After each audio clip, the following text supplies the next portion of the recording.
عسلامة ومرحبا بكم أحبابي وأصحابي ومتتبعي قناتي.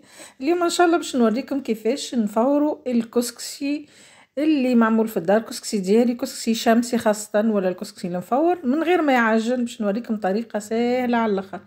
جبنا هكا صحفة كبيرة، حطينا فيها الكسكس، حطيت تقريبا كيلو كسكسي، نحطوه ديريكت في الكاسكاس من غير ما نبقوا نحطوا في صحفه ومن بعد خلط وبعد رجع للكاسكاس. لا، جبت لكم ميثود تكون سهله والكسكسي يجيكم كل كعبه وحدها وما يعجنش، وخاصه الكسكسي العوله، الكسكسي الشمسي. جبت حطيت فيه شويه ملح، لازم تتاكدوا قبل. هو نورمالمون الكسكسي الشمسي معناها كسكسي العوله يكون مملح. حطيت فيه الكسكسي هذا اللي عندي خذيته من عند مرا، ما تملحش مالوغوزمون، ما تملحش الكسكسي، خاطر لازم الكسكسي يكون مملح باش ما يسوسش.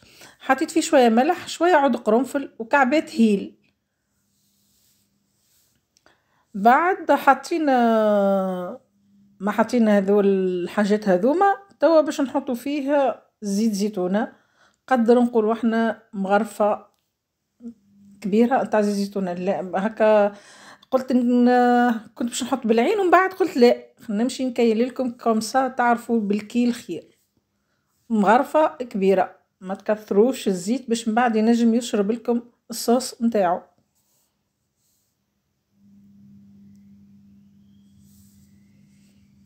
نخلطوهم هذوكم المكونات اللي حطيناهم الكل. نعاود لكم، حطينا شوية ملح، شوية عود قرنفل، وكعبات هيل. هذوما نحطوهم للكسكسي اللي باش نطيبوه باللحم العلوش.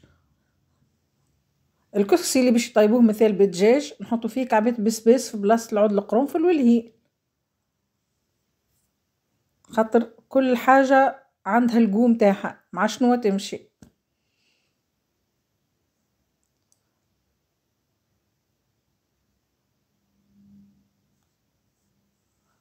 خلطنا طرفك الزيت بالكدا، مشينا.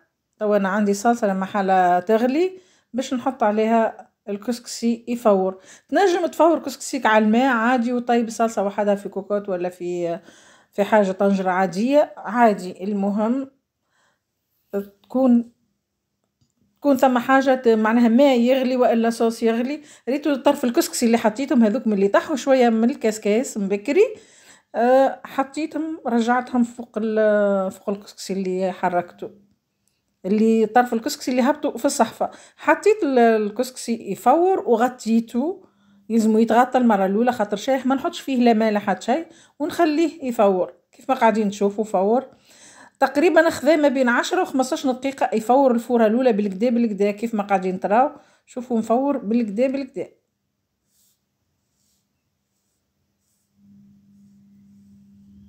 وننصحكم سورتو الكسكسي الشمسي راهي تمشي معاه كانت الطريقة، استغفر الله سامحوني، تمشي معاه كانت الطريقة هذه باش ما يعجنش. توا باش نعمل، جبت صحن هكا حطيته في اللافابو، قلبته باش ما يشدش الماء، وباش نجيب الكاسكاس اللي فيه الكسكسي هكا كيف ما قاعدين بالفابور نتاعو، حطيته فوق الصحن هذاك باش ما القاع نتاع الكاسكاس ما يبداش في الماء. جبت تقريبا كمية نتاع إطرة ونص ماء، ما يكونش مغلي، يكون سخون شوية تياد، ونصبو فوق الكسكسي هذاك. شوفوا صبيت الكمية الكل، وتو باش نهزو الفوق باش الماء نتأكد اللي الماء الكل هبط ما قعدش في الكسكسي، ما نفخوشو في الماء. ونتوا باش نغطيه ونخليه تقريبا كالعادة ما بين 10 و 15 دقيقة مغطي هكاك، ما نحركوش ما نمسوش ما نعملو حتى شيء.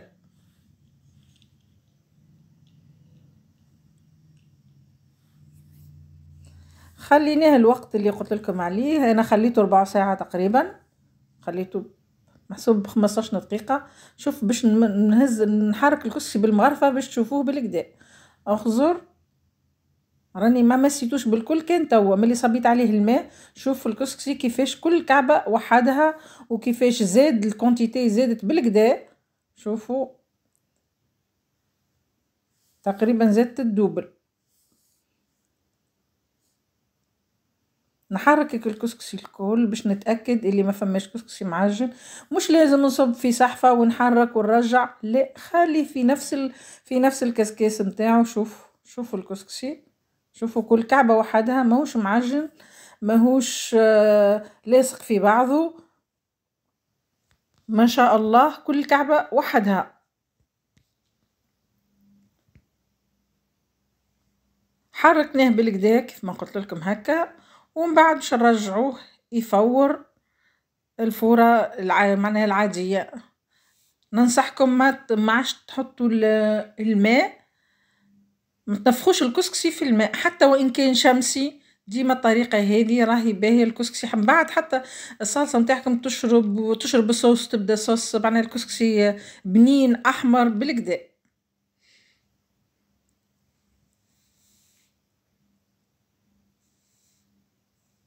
حطيته هكا يفور على الصوص نتاعو. وهنا نقولكم على حاجه، هنا كي يفور الكسكسي هكا وهو مبلول ما تغطوهوش، خاطر الفابور هذاك يهبط على الكسكسي يولي عجن. ننصحكم تجربوا الطريقه هذه وتخلوا لي ارائكم في الكومنتات، تقولوا لي اسك نجحت معاكم الطريقه والا لا، واللي نجحت معاه يعمل جيم وابوني وبسلامه.